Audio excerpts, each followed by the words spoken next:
Welcome to Sound of Hope News. I'm your host, Wei Fang, and my co-host, Kathy Zhang. Hello, everyone. How are you? You're Chinese-American journalist from San Francisco. And we bring you a lot of news. Okay, first, as we all know, like retail investors like you and me, we could never match up to the institutional investor. But today, Wall Street, met its, had its Waterloo. So Wall Street is slaughtered. So what happened? And then, 6 states, the AG, Attorney General, then issued a warning to President Biden. And what's the reason for that? And what are the states doing in these days?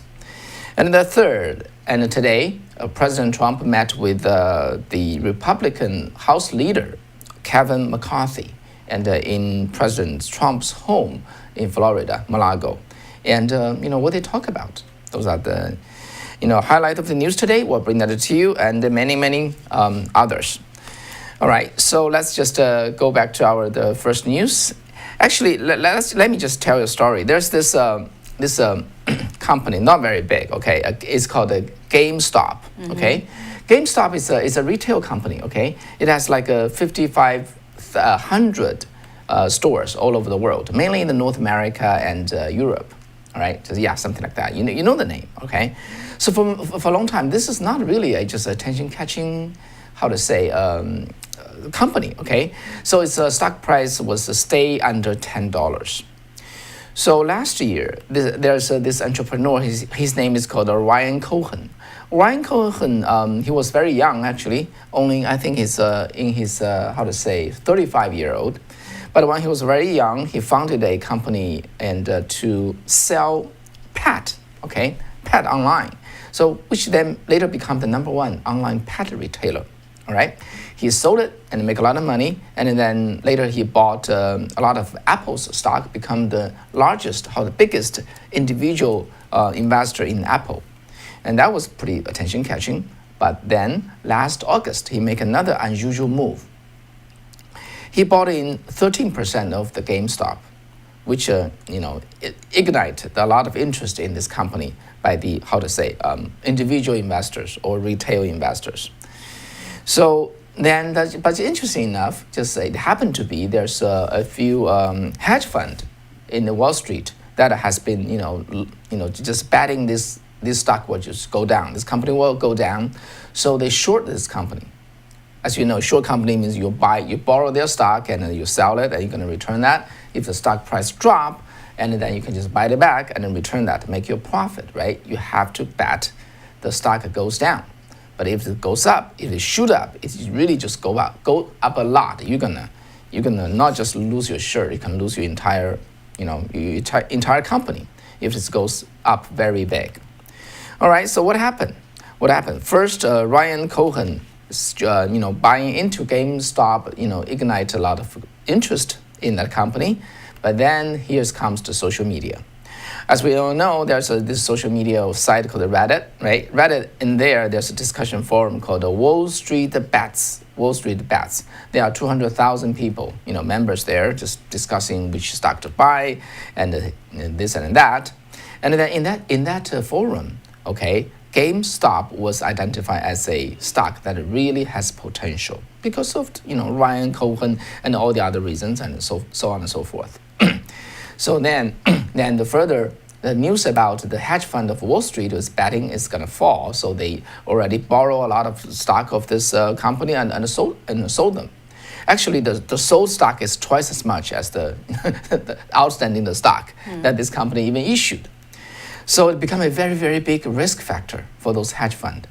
The news spread, and then these 200,000 people, and along with all the just related people who heard the news, then they decide to buy the stock, and because this has potential. How much potential they don't know, but they rush to buy the stock and drive the price up.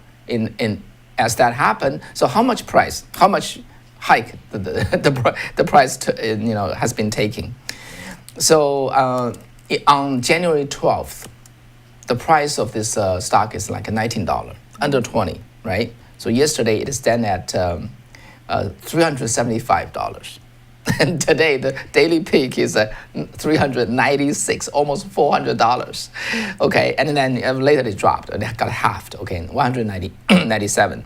But think about that: $197, $200. Okay, a $20 stock just about 15 days ago now become $200. If you borrow that stock, if a hedge fund borrow that stock and you have to, buy at a much higher price and return it, you face a lot of pressure, right? So basically, news report has been said that several hedge fund companies, they really lost a lot of money. Like the Citron hedge fund, the point in 73, they lost $750 million. And Citadel, which is another hedge fund, they lose $2 billion. And then Melvin and so on, and so they lost a lot of money in this couple of days. And the Wall Street was really just shocked by this. These common people, they're able to cause such harm to them, right? And so this just happened. They become the top news of many media today. And so simply, and as this is happening, those small retail individual investors like you and me, not me, okay?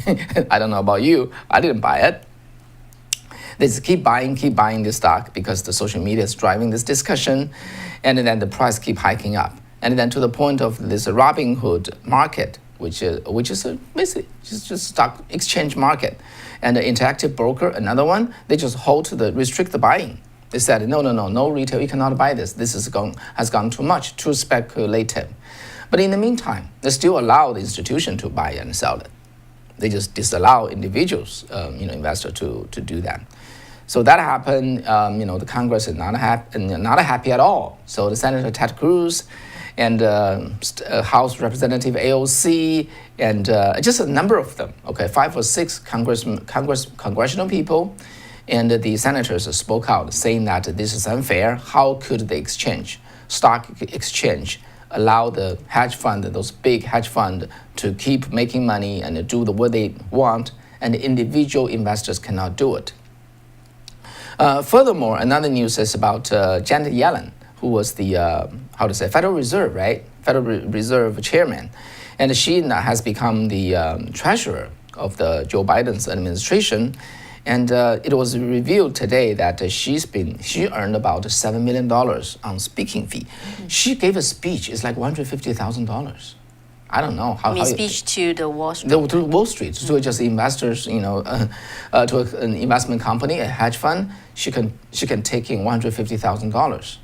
I don't know how you think about that. You speak just for 1 hour, you took $150,000. How do they make their money back? What is the story behind that? Beyond the topic of today, but just so you know, that has caught the attention. And then, so Janet Yellen made $7 million, and from the company that we're talking about here, like Melvin and the Citron and so on, and so people are just chasing them, asking what's going on there. Anyway, so really the point here, okay, the attention-catching point is the individual retail investors now, when they are armed by a social media platform and by very breaking news, they could move just like an institution. They can defeat the institution. And of course, the Biden administration has been alarmed by this, as well as all the Congress. And they are thinking about, we got to change the law. And the angle is this, mainly about how can the stock exchanges forbid, deny the rights of individual investor, but still give the full room, give the, trading privilege still to the institutions. So anyway, I don't know how you think about that. For those institution hedge funds to make money out of Wall Street, they don't produce anything, they don't sell anything. They basically just make money from their privileged position. Left and right, nobody like them, but they have been making money, and we'll see what this would lead to. Mm-hmm. Yeah. So usually, there's a saying, "Follow the money," right? Yeah. So. Anyway. Okay. So next, we'll report to you a group of pieces of news regarding the COVID-19.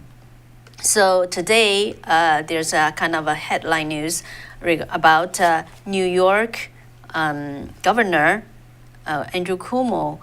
He undercounted nursing home coronavirus death by as much as 50%. So this came out today from the New York Attorney General's office report. So New York State, as we know, has been the epicenter for the COVID-19 pandemic.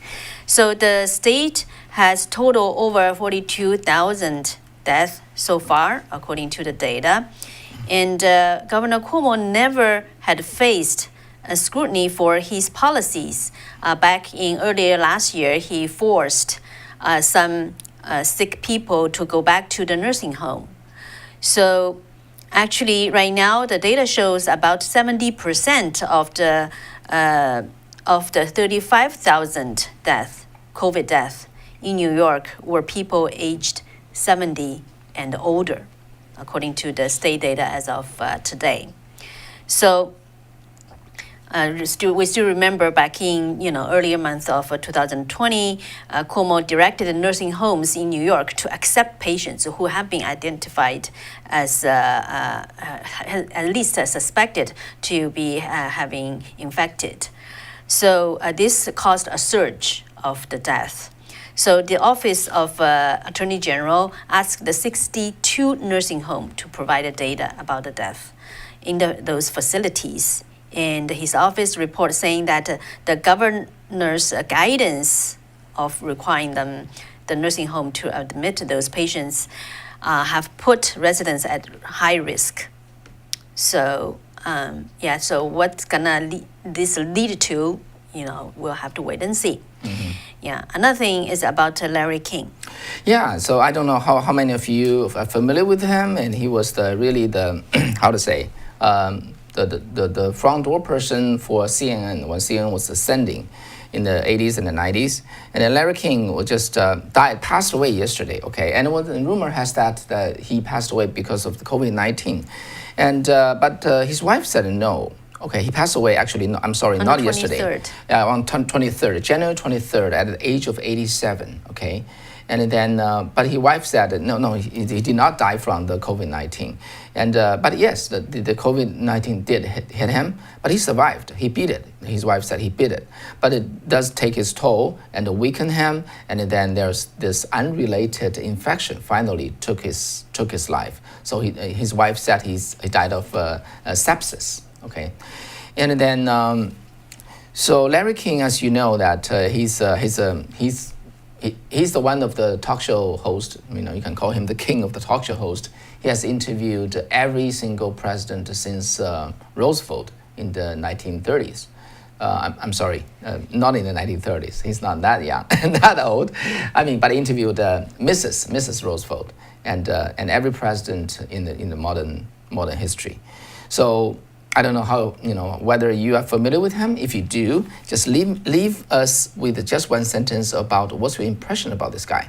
And Larry King Live, yes, Larry King Live wasn't quite around. It was stopped. I think I don't quite remember, maybe 10 to 15 years ago. But actually, my career, my radio hosting career has a lot to do with him because he wrote a biography, which is very funny. Okay, very funny, very well written one. And so I read that one, and from that biography, I really learned about how to do hosting. Believe it or not. Let me tell you what I learned. Okay, that's just one half page in this entire book about how to do host. This is a talk show host, right? This is a talk show host in his entire book. The secret of doing talk show is only just half a page. There's this university, okay? The president of the university inviting him to start a talk show host course in his university, teaching people how to become a qualified, better talk show host. And so he asked the president, so how do you want to arrange the course? The president said, well, easy, just one semester, once a week, you just come here to give a talk every week, then we have the course, there. It's just very simple. And Larry King said, so what if after first hour, after first class, I don't have anything else to say. I don't know how you think about that. Then I learned that's true. There's really not much secret about being a radio or TV talk show host at all. You spend 40 minutes, that's all the secret about it, including ask good questions and things like that. There's nothing else to teach. And anyway, that's another big topic. Maybe someday I can expand on that. But he basically grabbed the essence of the talk show host. And he's able to, he working in a show, right? He makes zero preparation. And he can do a very good talk show. And then actually, the other side of the story is he made preparation all his life. Because live in the country, he read around, talk to people, learn from people, he has prepared himself enough. So that when it comes to the showtime, he only needs to be there, ask good question. So 2 decades ago, Larry King was known as a person who ask good question. And once he got a heart attack, right? He was taken to the hospital. He was asking the doctor. So he said, am I going to survive? The doctor said, good question. No wonder you are paid $150,000. That's their conversation. It's just like similar to like Reagan, right? When Ronald Reagan was taken to the hospital when he was assassinated the other night, he was asking his doctors and saying that, are you Republican doctors? I hope you are all Republican doctors. I hope you are all Republican doctors. Back I really like the American humors, right? Which is very naturally a sprout here and there. And so I have some special feeling about Larry King, and it's very spontaneous, very natural, and I don't quite know about his political point of view. I guess it's somewhere in the middle, but mainly what I admire in my profession. Okay, this is one of the people who really ahead of us, for us to look up to and learn from, a great talk show host. Okay. Long live the king. So you probably can sense how Wei really loves this talk show host career, right? So, but my takeaway from this news is actually, it actually raised the concern of how about the number of the COVID-19 related deaths. Yeah. So that's another topic. But following this, what we're going to share with you is about the schooling and the COVID-19 pandemic.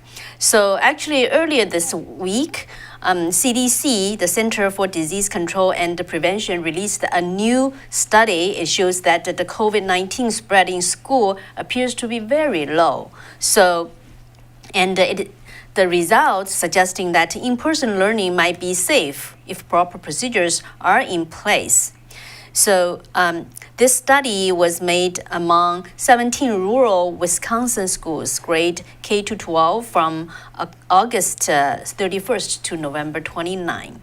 So this survey really shows that actually the teachers reported more than 92% of students wear masks, and the group of students limited to 11 to 20 people. Staff keep social distancing, so on and so forth.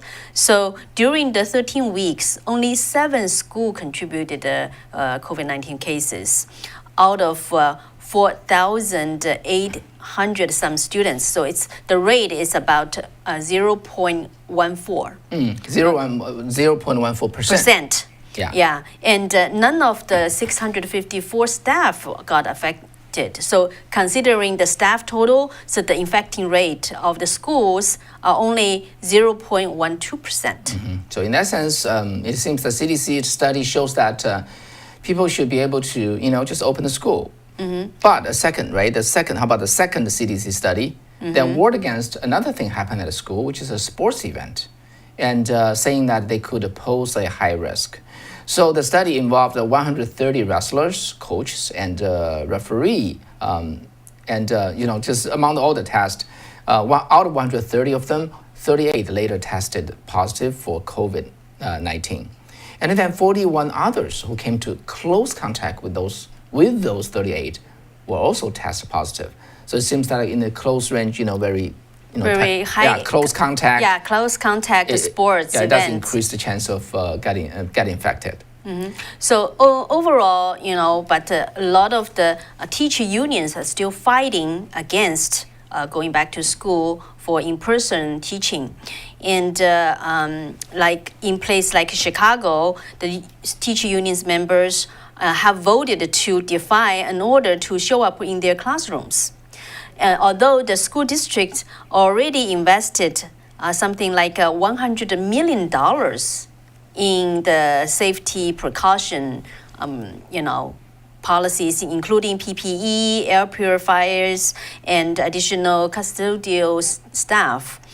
So the Chicago Teacher Union, they tweeted a video of teacher how they expressed the, how they wanted the safety, through dance, but it really pushed back by some of the Twitter users, saying that some Catholic schools, many of those Catholic school or the private schools have been open, and so how does the President Biden's administration react to this? So his chief of staff, Ron Klain, actually sided with the teachers union, refusing to show up in the classroom. And Klain actually dismissed the CDC's new report.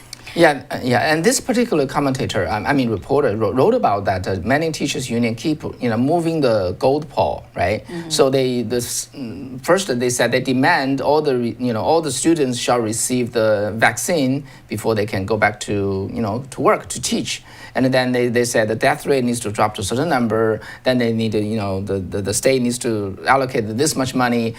It seems it's very interesting, right? So from what Kathy reported, the Christian schools they did not have any reservation in starting the school, but the many public school union, teachers union, they don't. Why they don't? Don't they love their job? And well, so actually, there could be this reason. Okay. Yeah, back in last year in June, there is over 100 Democratic lawmakers. They sent a letter. Saying that also the teachers union, they demanded that $305 billion to be invested in the schools in order to make it safe for them to go back. Right, that's what I mean. It seems the teachers really care about their own security, right? Their life. I understand. Well, that's understandable, yeah. Yeah, but in the meantime, you got those kids, right? Those kids need them. The kids need them, right? Kids need school. Well, let's talk about the next news. And if the kids miss too much school, and we also talk about the risk in the sports, but there's another other side of the story which is quite sad, Kathy. Yeah. So what's the consequence for the students just cannot go to school, right? So actually back in October last year, Illinois, a teenager committed suicide. And his mom she said 100% the reason is because of the COVID isolation. So this teenager his name is Trevor Till. His mom, Lisa Moore, told Fox News Today. He said that my son died because of the COVID isolation, and he said 100% the lockdown changed his son from who he was to the person who he committed suicide.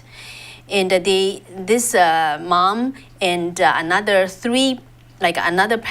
parents of the 3 student athletes, they actually are bringing up a lawsuit against Illinois Governor Pritzker because so their lawyer said that it is unconstitutional. Why is that? Because the lawyer stated that actually in Illinois, those professional sports, professional sports and college sports, they have been just able to continue whatever they have been doing. Yeah, the games are all open. Yeah. For the professionals and the college, but for the high school, it is closed down. Yeah, so she said that because those professional sports and the college sports are rich and powerful. But for the high schools, the states just classified high school sports as high risk and canceled them. Mm-hmm. Well, let me insert this here. The young man, the photo that you just saw, young man, his name is Trevor Till. Trevor Till was hoping to go to the state championship for the pole vaulting in his senior year. Okay. Yeah. So pole vaulting is not really like a close contact, right? Yeah, but he couldn't because of the COVID-19 restriction. The games was just closed down. So he became, depressed, and then finally he committed suicide on the October 21st of last year. Yeah, according to his mom, he's not someone really introvert, he sounds like it's a very well-rounded teenager and very upbeat. So, but his mom said just because of the constant isolation, he saw the changes in his son. And so he just advised parents who are noticing a change of behavior in their children who has been isolated, that she said you have to really watch for any changes, any slight changes in your kids' behavior. Make opportunities for them to see their friends, do whatever you have to. So that's a sad mom's advice. Yeah. So next I would like to, because actually, because of the COVID isolation, the students and the kids, their mental health has been an issue that's being brought up constantly. But the local governments, state governments, they have just been dismissed it. Remember back in the end of last year, I don't know, if you watched our show since then, I shared a piece of news that a doctor from California, where we living, in the East Coast, Contra Costa County. So this doctor was the medical director of a trauma center at John Muir Health Center in Walnut Creek. So that's Northern California. Right, and his name is Dr. Michael DeBroy-Blanc. So he, on request of a group of parents, he and other three doctors wrote a letter to the county health department saying that we are really concerned about the mental health of the students because of the lockdown, and raise a series of questions as a medical profession and as individual doctors. So what happened was actually he was eventually actually being taken down from his position. Removed from his position as a medical doctor. Although he has been the medical director for 13 years and been with the hospital for 20 years. So I had an interview with him. Mm-hmm.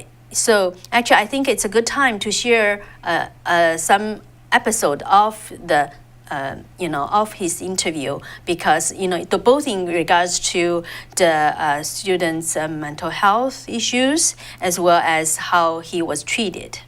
So I wanted to share with you clips that I just asked him, because according to other reports, he actually noticed the mental health problem early on. So let's watch the one. That was actually in May. That was 4 or 6 weeks after the lockdown really began, and we definitely were concerned back then about mental health. We were seeing an increase in suicides at the trauma center, or suicide attempts, domestic violence, just a lot of problems that we felt that the lockdown and the shelter-in-place orders were potentially contributing to. Yeah, so, and then I know that from other news reports, some people are challenging the mental health, the suicide data. So I asked Dr. DeBroy-Blanc what's his response. The data for suicides and mental health, that's going to be delayed. It's going to take several years to really reflect on all of the changes from that. But the school data is now becoming very clear. I mean, there's data across different nations. The European countries have never stopped going to school, and they haven't shown significant viral transmission in schools. We have states now with months of history showing that it's safe for our kids and our teachers to be in the classroom. And it's really California and some other very states that are very, very liberal that have continued to keep our kids out of school. And I know it's a complex problem. I mean, there's teachers unions that are worried about the safety, but some of these unions are using this as a political thing, and they're not necessarily keeping our kids' best interests in mind, in my opinion. Yeah, so Dr. de Blois-Blanc, he actually, after writing the letter, he actually had an unexpected consequence, being fired from the medical director's position. So I just asked him, how does he feel about that? Well, I mean, that's the risk you take whenever you stand up for something that is important and that you believe in, and those are the risks you have to be willing to take. And that's one of the consequences of something that I did. Whether it's right or wrong, that'll be determined probably over time. It's an unfortunate thing. That the hospital didn't feel like my viewpoint was an acceptable viewpoint to even support just from an individual standpoint. As our local governments and our state governments, they're really stretching the boundaries of personal freedoms and the Constitution at this point. Yeah, so regards to his last comment, actually, the lawyer for Miss Lisa Moore, the mom whose son committed suicide because of the lockdown isolation, she actually reminded everyone. She said, right now those local governments, state governments, their policy, actually they are, like she specifically pointed out that the state legislatures just yielding their power to governors to make such decisions. And she said that's unconstitutional. Yeah, and she also pointed out, how they treated high school differently from the other professional sports or college sports are unconstitutional. So I think this really highlights during this pandemic, a lot of things happened that is probably infringe our personal rights according to the Constitution that people may not aware of. Yeah, it's indeed it's a test of our freedom. When freedom is like a conflict with safety, or it's similarly so, that how do we handle the boundary? How do we handle ourselves, handle our country, our state, and our county, and our hospital, and so on. So, but I think the doctor was asking, I don't whether it's right or wrong. Of course, it's right. It's right for him to speak out. Speak up. Everybody should do that. If everybody's just like this doctor, I think we'll have a better country. That's nothing ambiguous over there. And another thing, I just want to remind our viewers, okay, my fellow Americans, where does all this mess come from? Where does that originated? Okay, on the December 31st of 2019, okay, on that very night, China, the CCP they were supposed to be able to expose this issue and contain the virus. They did not. Okay, it's just out of their, how to say, their innate nature, out of their nature, they spread it. They spread it to all over the world, and we have been suffering since then. So this is not the last time. It will be another time and another time. So this is the problem we face, the root cause. Where is that root cause? We should be always, vigilant about and watch out for that. All right, let's move on to our next piece of news. And so let's okay. Let's.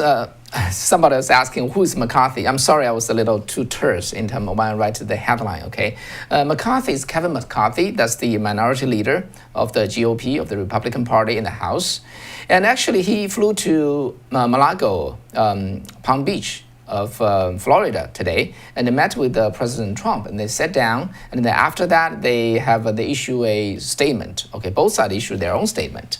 So remember that in the last election, and it was estimated that Republican, there was this blue wave, okay, supposedly by the media, leftist media, as well as the pollsters, that there would be this blue wave then in the House and in the Senate, and the Republicans are going to lose a lot of seats. The blue wave does not happen at all, and ended up, and with the President Trump's help, the Republican Party was able to pick up at least 15 seats in the House. So now the House, how to say, the division is 222 versus 202. Okay, something like that. And then, so apparently the Republican Party would look forward to President Trump still support them. And Kevin McCarthy got the word from President Trump.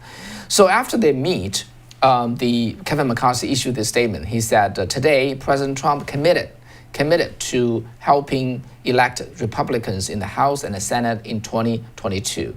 A Republican majority will listen to our fellow Americans and solve the challenge facing our nation. And then from the president's office, which is called the Office of the Former President, the statement said, President Trump's popularity has never been stronger than it is today, and his endorsement means more than perhaps any endorsement at any time.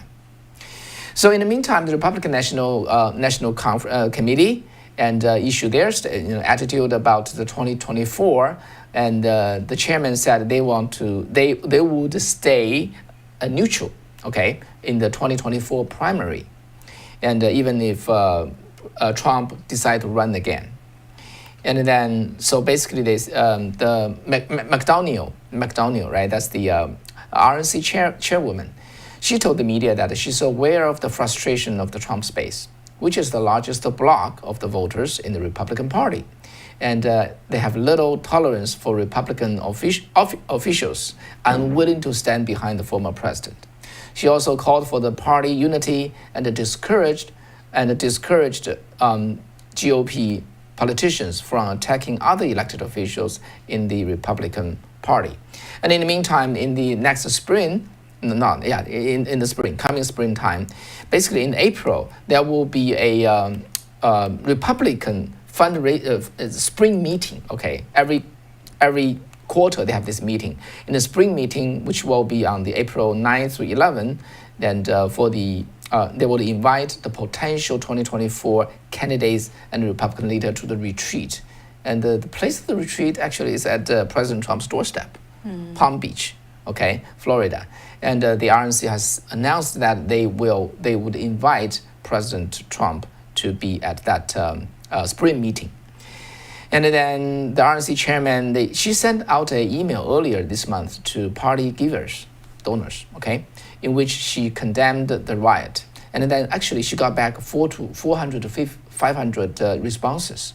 And the vast majority, yes, they do criticize the event on the June 6th at the Capitol Hill, but they also insist on the party shall stand by Trump. And the RNC felt that at every move, they felt the response from the Republican voters or the supporters. So that's that. And I don't know how you feel about that. And so the next piece of news that we're going to bring to you has to do with China. Okay, so in the 2017, Joe Biden set up along with the UPenn, University of Pennsylvania, set up a program called Penn Biden Center in the University of Pennsylvania. All right, so nothing. Why we want to talk about that? So basically, that's the Penn Biden Center is a policy institute launched by the then former Vice President Joe Biden. Okay, so however, a few Republican House representatives sent a letter to UPenn today, and demand they provide material by February 11. So what it's about? They ask the university to provide a record related to the recent surge in donations to the university from China, as well as information of any contacts and agreements between the UPenn and the Chinese government. All right. So what alarmed those legislators is this: the university has received $72 million from China since the Penn Biden Center opened. So is that big? Is that small? And the previous year, they only received $21 million. Okay. Yeah. They just tripled the amount of money from China. Okay, so that prompted questions from the watchdog groups and the lawmakers about whether the uptick has any relation to the center. And then while the university denied that, their spokesman told the Washington Free Beacon and that the Penn Biden Center is funded entirely with the university funds and it does not engage in fundraising. And the Biden, not just this university then, Joe Biden also have another research center with the University of Delaware, okay? And also over there, the accounting and the donor, everything, and was not made transparent to the public. And so in both in UPenn and also University of Delaware, the record is all just, none of the record was the public. That's why the lawmakers was writing the letter. They want transparency in that case.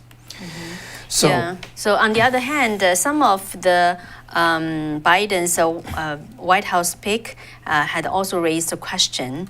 For example, the pick for the National Security Council Indo-Pacific coordinator. So his name is Kurt Campbell. So this is a new position. It seems some people call it he would be the Asia czar.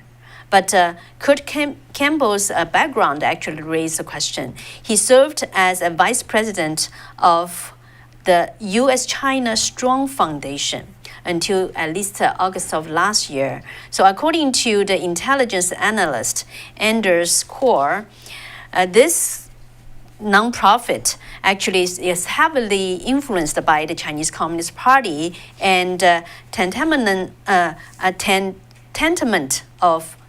to a front group. So this group was launched in 2013 to strengthen the U.S.-China relationship through study abroad and Mandarin language learning. So according to the State Department and the Department of Justice records, this group's leader include prominent members of the Chinese Communist government's overseas propaganda front. So the intelligence analyst Anders Core said that this foundation could be a CCP front group or so heavily influenced by the CCP as to be the tantamount to a front group. So, for example, there is a person called on this board on the board of this council group. There's a Chinese American philanthropist. Her name is Florence Fang. Actually, she is right here in San Francisco Bay Area. She has a big name in San Francisco. Pretty much in the community, everybody knows about her. Yeah, she's we can just give you her background. One of her sons married to a former Shanghai city mayor's daughter. Okay, so she's the in-law of a former Shanghai mayor from mainland China. So, and she operates like some media here in San Francisco. So, her position, she also has a position as a honorary president of the San Francisco chapter of the National Association for China's Peaceful Unification. So this group is actually, according to the State Department, is controlled by the United Front Work Department of the Chinese government. And this association promotes unification of China control over Taiwan. Yeah, whenever you heard about this so-called peaceful unification, it's basically, how to say, it's the name of like the people aligned with the CCP. So we have learned that. We don't need to hear that from the State Department. We know this as a fact. So Chinese CCP is a very, very artful and very cunning in building their alliance. They built this so-called United Front. Okay, that's the name they've been using since 1940. All along the way, they're able to identify those people who are not their arch enemy. They are just a minor enemy. They turn them into friends, so that they destroy their main enemy, and then they turn this minor enemy into their main enemy. So it just divide and conquer, right? So they're very good at that. So they're able to just build this so-called United Front, which are all the friends, minor enemy, and those people put them together and destroy their enemy, and then they're gonna switch and turn those minor enemy into the main enemy, as I just said earlier. So someday we want to. I probably can give you a more introduction about this, how this United Front works, and it's very, very cunning and very vicious and very effective too. Yeah, so last piece of news, actually, since President Biden took office, he issued like almost 40, by now probably over 40 executive orders, but this has raised some pushback from some of the states. Yesterday, on the 27th of January, West Virginia Attorney General Patrick Morrisey led a 6-state coalition to write a letter to Biden's administration, and in the letter it says that they want him to be mindful of the Constitution's separation of powers and the authority of the sovereign states related to the that of the federal government. Mm-hmm. Yeah. So, yeah. As a matter of fact, because as I studied the U.S. Constitution and I interviewed the constitutional scholar, it was very, very clear, as said by defined by the founding father, that the federal government's power is limited. They're only limited to 21 powers. All the others are reserved for the states and the people. Okay. Now federal government is all over the place. The executive order has to do with the drill here and the climate change, all those things. Those has nothing to do with the federal government. Believe it or not, as we all know, we got used to. Of course, this represent our nation. Federal government has those rights. No, they don't. If you're truly talking to a constitutional, scholar, he will tell you the federal government is way too overreaching. Okay, they don't have those rights. Okay, their job is only to defend the nation and to build the military and to maintain the foreign relationship, maintain the interstate trade, and then beyond that, they don't have other jobs. But now they are just everywhere, in every corner, in every everywhere of our daily life. They should not. Yeah, you may see just now we showed you, what are the 6 states. It's from West Virginia, Arkansas, Indiana, Mississippi, Montana, and Texas. So the 8 attorney generals from those 6 states saying that they oppose federal outreach, especially when such actions puts jobs and the civil liberties at risk. Mm-hmm. And they are saying that a president cannot just cut constitutional corners or shirk statutory strictures without inevitably doing more harm to our country than good. Yeah, among the more than a dozen check and balance, not a dozen, more than 20 check and balance put in by the Constitution, one check and balance is between the state government and the federal government. So if the federal government is overreaching, state shall resist. Okay, then keep the federal government in their boundary. This is exactly what we're seeing happening, with the state of Wyoming, state of Florida, and the state of Texas, and so on and so forth. We're seeing that, check and balance is taking effect. So we'll see. The Constitution will safeguard our nation, and even, we run into setback, but the Constitution is still there, and if we have enough moral people, we can still protect, safeguard our nation. and to make America great again. All right. Okay.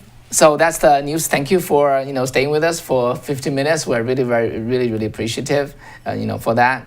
And then okay, so we got some donor, right? And we want to just thank you for your support. Really appreciate, and every bit of support means a lot to us, and in terms of keeping us going, and also keeping us and our team, keeping our morale there.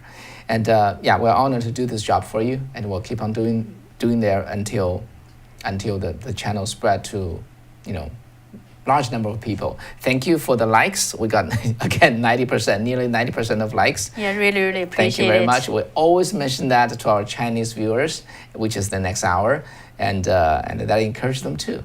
So thank you for helping our Chinese audience, and I also thank them for helping with this show. Their donation help us drive this show forward.